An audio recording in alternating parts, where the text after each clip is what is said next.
What's up? So today's video is based off of a comment that I got on another video. A guy said that it looks like you buy a lot of junk. So this one's for you. You're damn skippy.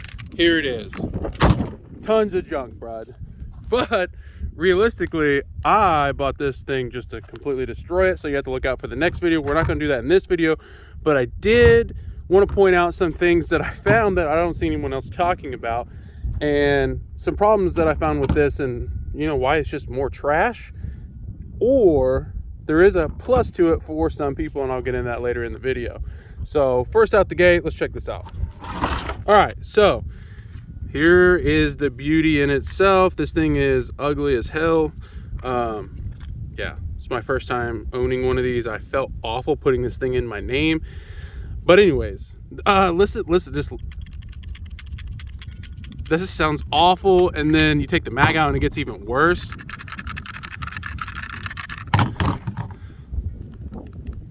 No sound. Take the mag out. Nothing. Mag's already out of the Glock. It's just terrible. So one thing, so I'll show all you freaking Nazis out there. No bullets, no bullets, no bullets. No bullets. No bullets. Knock the camera off there. Anyways, it's the, so let me put this mag back in here. So the sound, some of the sound goes away once you put the mag in there, but that's the actual firing pin. So dry fire it, gets even worse. As you can see, I don't know if you see the firing pin. So the initial test that we're going to do, I'm going to show you guys this real quick. So we're going to load up. We'll try it with some Blazer 115 grain, and then we'll do some Freedom Munitions 124 grain. Try those out, and then I'll show you exactly. I got the chronograph out here today, so it'll actually, what I want to show you involves the chronograph. So let's get to it. All right, so I got all the mags loaded down with this 124 grain ammunition. I want to show you something. All right, so I got you guys locked in on the chronograph. The first gun I'm going to chronograph is going to be the Canic, and with the 124 grain. I'm going to do 3 shots. 1073, 1131, 1113. So 1073 was our lowest one. Okay, now we're going to do the Glock. Same, 124 grain out of the Glock.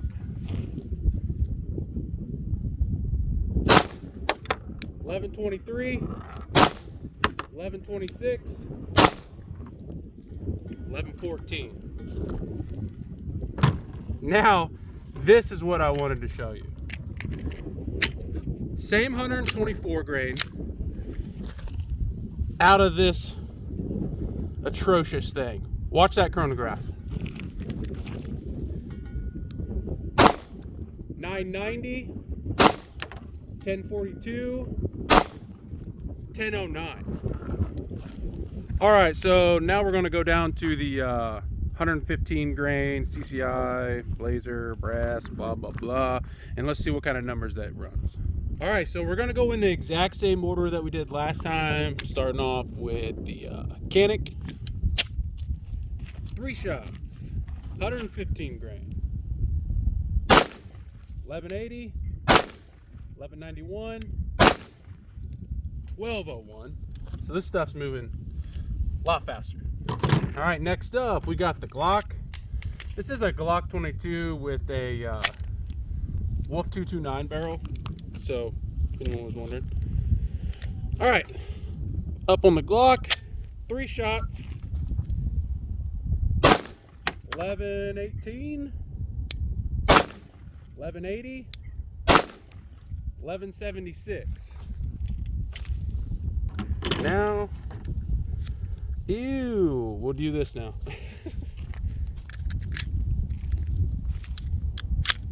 115 grain, 3 shots. 979, 1016,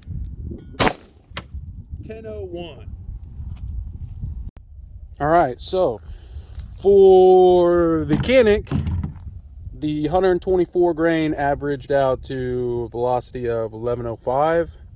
The Glock ended up averaging out to 1121. And then this thing, 124 grain, 1013 was the average for it. Doing the 115 grains, it was 1190, 1158, and then 997. So let's do a group test with it real quick. See how that pans out. All right, so we're going to do a little group test. Got 3 shots, 124 grain, and about 10 yards, I'd say. Yeah, we'll shoot them right here.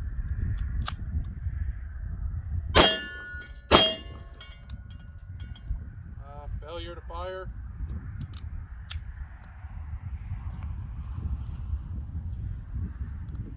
All right. That's actually 2 takes on that. So I actually did this once already and then just reshot it because I just thought there was a miraculous bad bullet, but it's done that twice now. So got 2 rounds down here on the ground from it doing it on the last round each time.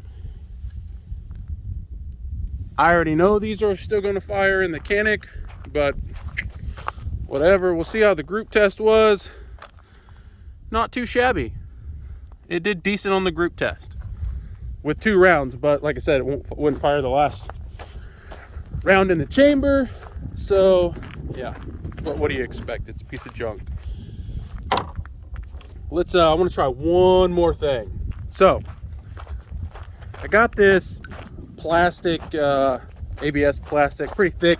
What I found out is if you shoot through 2 of them, it will stop 9mm. As you can see right there, I got one stuck. So we're going to aim right in this area, and I want to see something. I want to see, I already know it'll go all the way through this, one sheet of this with a regular 9mm, but with the Canic moving so much lower velocities for the same round, I want to see if it'll make it through it. I'll shoot it with another one too, just to prove that it'll go through it, but let's see what happens.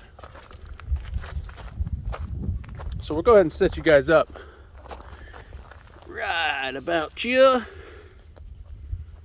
This is the Canic, 124 grain, about 10 yards out.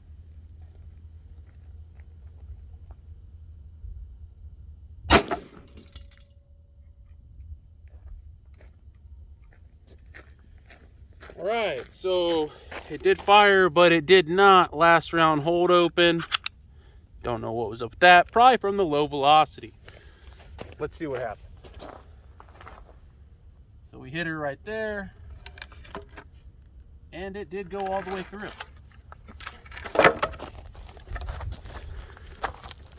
So it did go all the way through. Here's the round right here. Nice. Nice and pancaked. Let's just go ahead and do one with the Canic just for, you know, just for science.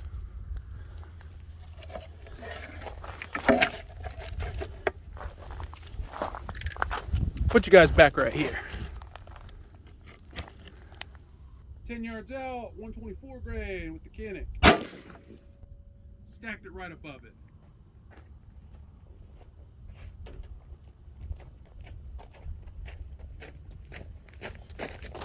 Oh, so what we got, there's the junk gun, there's the Canic.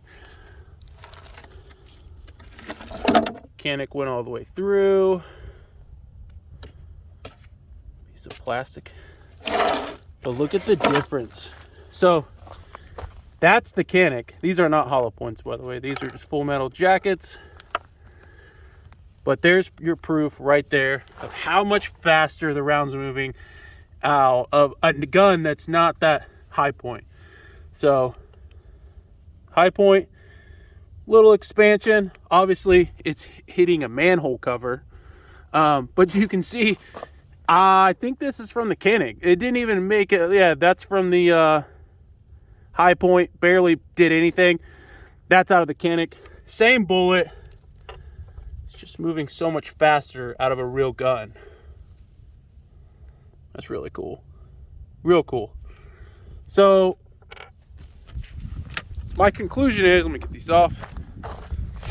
So my conclusion, which we already knew, it's a piece of shit. But what I wanted to say was the pro was they do make this in a threaded barrel. So if you're looking for a suppressor host, you don't want to buy subsonic ammunition. Every round that I shot out of this thing was subsonic.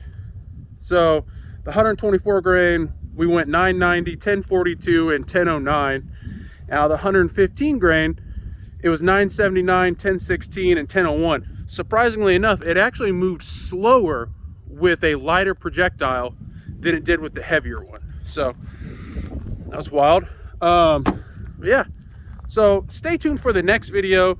The next video is I'm going to destroy this thing, and what I'm going to do is, well, I ain't going to tell you that. Just tune in for the next video and see how it is. I'm going to blow this thing up a little bit differently. I kind of want to do it for my own scientific purposes. I want to see what happens. As well, you'll find out. Deuce.